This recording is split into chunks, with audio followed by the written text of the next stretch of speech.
ఓం శ్రీ మహాలక్ష్మీదేవియే నమః. ఇవి ఫాలో అవ్వండి, ఖచ్చితంగా మీకు అన్ని విధాలుగా మేలు జరుగుతుంది అని మన పరిహార శాస్త్రంలో చెప్పబడింది. ముందుగా ఉదయాన్నే నీరు తాగటం ఎందుకు అనే విషయానికి వస్తే, ఉదయాన్నే లేవగానే 10 దోసిళ్ళ నీళ్లు త్రాగటం మంచిది. ఎంతో యవ్వనవంతంగా ఉంటారు.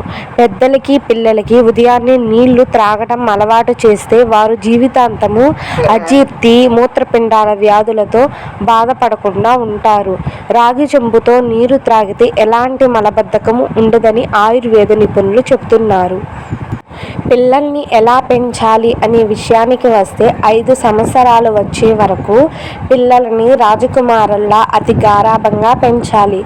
ఆపై 15 సంవత్సరాల వరకు స్నేహితుడిలా ఆజ్ఞాపించి పెంచాలి. 16 సంవత్సరాల తరువాత మిత్రుల్లా భావించి పెంచాలి.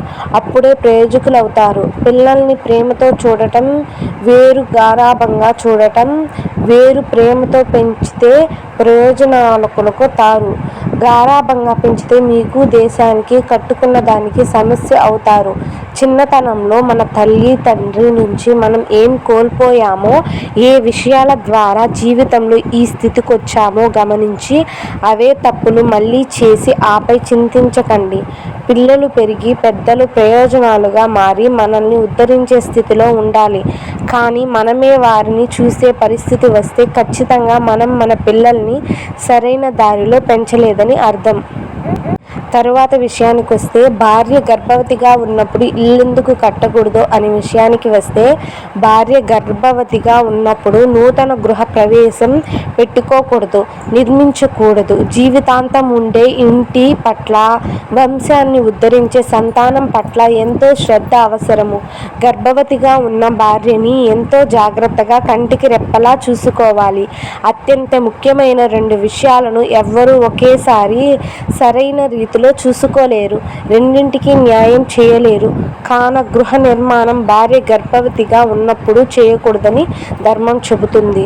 తరువాత విషయానికి వస్తే, ఎడమ చేతి వేలికి ఉంగరాన్ని ఎందుకు పెట్టుకోవాలి అంటే, ఎడమ చేతి వేలికి మెదడులోని రక్తనాళాలకు అవినాభావ సంబంధం ఉంది. ఎడమ చేతి వేలికి ధరించడం వల్ల మెదడు చైతన్యవంతమై ఉత్సాహంగా మనల్ని నడిపిస్తుంది.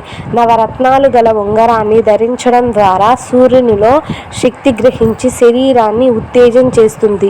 ఈ విధంగా ఇవి ఫాలో అవడం వల్ల మీకు అన్ని విధాలుగా కలిసి వస్తుంది.